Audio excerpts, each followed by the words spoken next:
तो एक कंपनी थी साउथ की, उसका केस हुआ। उनके अकाउंटेंट शाम को 6 बजे ऑफिस से निकल रहा था, उसको एक ईमेल आती है अपने CFO की ईमेल आईडी से, CFO की ईमेल आईडी से कि आधे घंटे में एक वेब मीटिंग है, ज्वाइन करो। अच्छा, ये निकल रहा था, इसकी कुछ सालगिरह वगैरह थी, तो वो उसने टैक्सी से ज्वाइन कर लिया, मोबाइल से वेब मीटिंग। तो उसमें CEO ने ज्वाइन किया, CFO ने ज्वाइन किया और एक कोई सीनियर VP ने ज्वाइन किया और अकाउंटेंट भी था। चारों ने डिस्कशन किया। मोनली ये तो साइलेंट ही था, वही लोग डिस्कस कर रहे थे और कंक्लूड किया कि ये कंपनी है, उसको ये 2 मिलियन का पेमेंट रिलीज़ करना है तो कर दो। तो अभी आपको नेक्स्ट मेल में अकाउंट डिटेल आ जाएंगे, आप रिलीज़ कर दो। तो आ गई नेक्स्ट मेल में अकाउंट डिटेल आ गया, इसने इनिशिएट कर दिया, वो ट्रांसफ़र हो गया। ये चीज़ हफ्ते में एक बार और हुई। हफ्ते 10 दिन के बाद CFO ने जब बैलेंस शीट चेक की तो देखा कि कुछ पैसा बाहर गया। उसने कहा भाई ये कहाँ भेज दिया? बोले सर आप ही ने कहा था। बोले नहीं मैं तो नहीं कहा।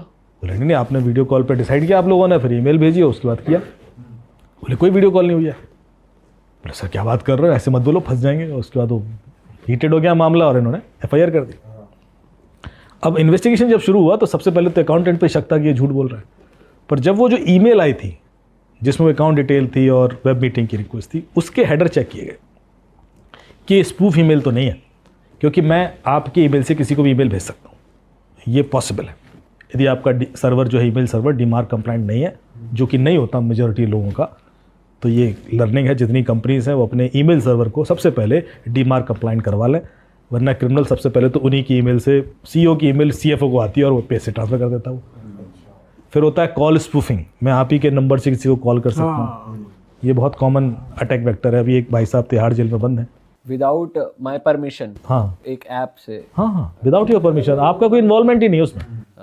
तो हम कहा थे कि वो स्टोरी पे थे, इन्वेस्टिगेशन शुरू हुआ तो सबसे पहले हमने ईमेल हेडर देखे कि भाई ये स्पूफ ईमेल तो नहीं है, तो स्पूफ ईमेल नहीं थी, लेजिट उसकी ईमेल आईडी से आ रखी थी CFO की, मतलब लेजिट ईमेल थी। हाँ, स्पूफ ईमेल थी, लेजिट मतलब पहले हमें लगा कि हो सकता है मिलता जुलता कोई ईमेल हो, पर मिलता जुलता नहीं था, it was the actual email ID, first copy. तो इसका मतलब है कि स्पूफ ठीक हुआ है, क्योंकि इनका ईमेल सर्वर डीमार्क कंप्लाइंट नहीं है।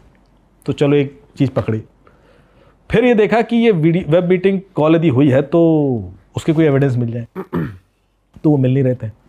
इतने में हम लोगों ने अच्छा बैंक अकाउंट बाहर के थे, तो वो KYC निकलवाने का प्रोसेस चल पड़ा, उसके लिए सिंगापुर की कंपनी में ट्रांसफ़र हुआ था कुछ। इतने में हम लोगों ने देखा उसका मोबाइल फ़ोन स्कैन करके, तो उसमें एक स्क्रीन रिकॉर्डिंग ऐप पड़ी हुई थी अकाउंटेंट के, और वो ऐप उसकी वाइफ ने इंस्टॉल की थी उस पर सर्विलेंस करने के लिए।